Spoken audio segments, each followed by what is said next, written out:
Mr. President, my colleague has brought to our attention a very crucial issue. We need to be there for each other. That's what makes America great, when we are there for each other. And so today, I rise to address the crisis of lead contamination in drinking water that we are seeing all across this nation. And it is time for us to come together and solve these problems. We have all been outraged by the crisis in Flint, where we know children and families are being poisoned by lead in their drinking water. My colleagues from Michigan, Senators Stabenow and Peters, have an excellent bipartisan bill that Senator Inhofe and I helped negotiate that would provide emergency relief to address this crisis. The people of Flint need this relief now. So I call on any of those holding up this bill to get out of the way and let this legislation pass immediately. The crisis in Flint has also brought attention to the broader issue of lead in drinking water in communities throughout our nation. I want to read to you some headlines from just the last few weeks.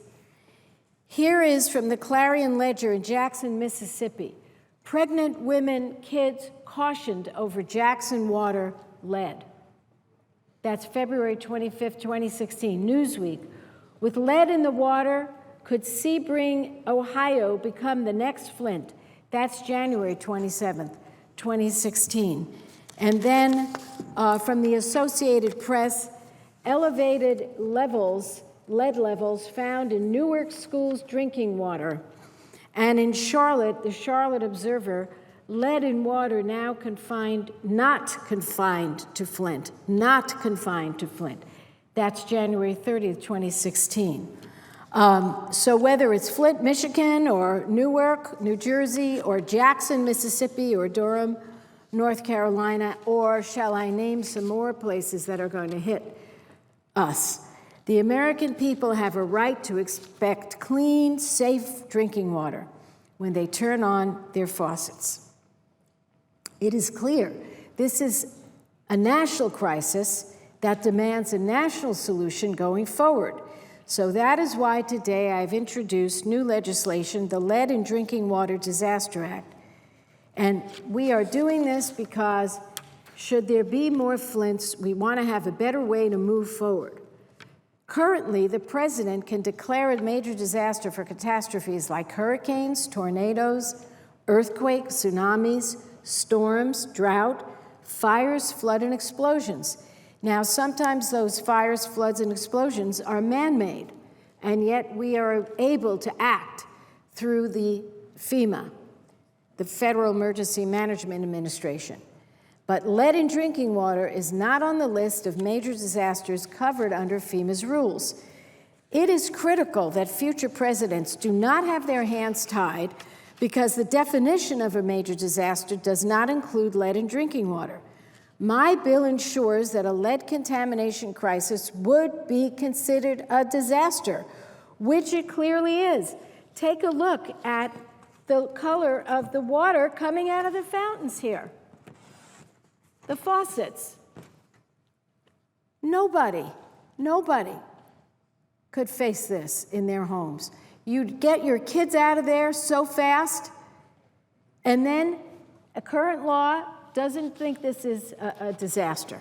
So I think this simple way I have of moving forward should be attractive to colleagues. I hope they will sign on to this very simple bill. The way it would work is the governor in any state that's hit by this would ask the president for a major disaster declaration. So for all my colleagues who feel we should process these things through the state, exactly what happens in my bill. If the president agrees, FEMA would provide immediate assistance to protect families from lead in the water. And what we do in this legislation is we name several agencies who would help create the plan to address the emergency. It would be, in addition to FEMA, Health and Human Services, the EPA, and the Army Corps of Engineers. They would work together to create a plan to resolve the crisis. We could see what's happening in Flint. The kids, instead of doing their after-school activities, Look how sweet they are. They're carrying bottles of water throughout their community. Look, there's no safe level of lead for children. The effects of exposure are generally irreversible. Lead harms the developing brains and nervous systems of children and babies. It can cause miscarriage, stillbirths, infertility in both men and women. People with prolonged exposure to lead may be at risk for high blood pressure, heart disease, and kidney disease. Now, what is the extent of this problem?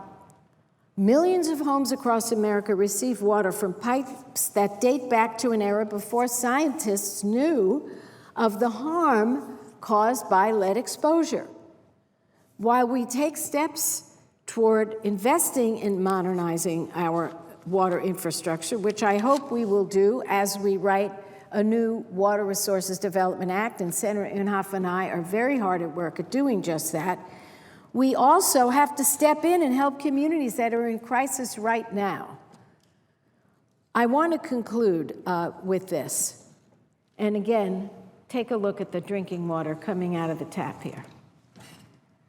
Would anyone in the United States Senate stand still for a minute if their children or grandchildren were in a situation where this was the drinking water, this was the bathing water? We know there is no way we would ever allow that to happen. No American should ever have to drink water that puts their health and the health of their children at risk.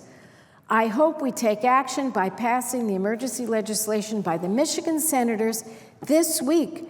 The children and families of Flint shouldn't have to wait one more day.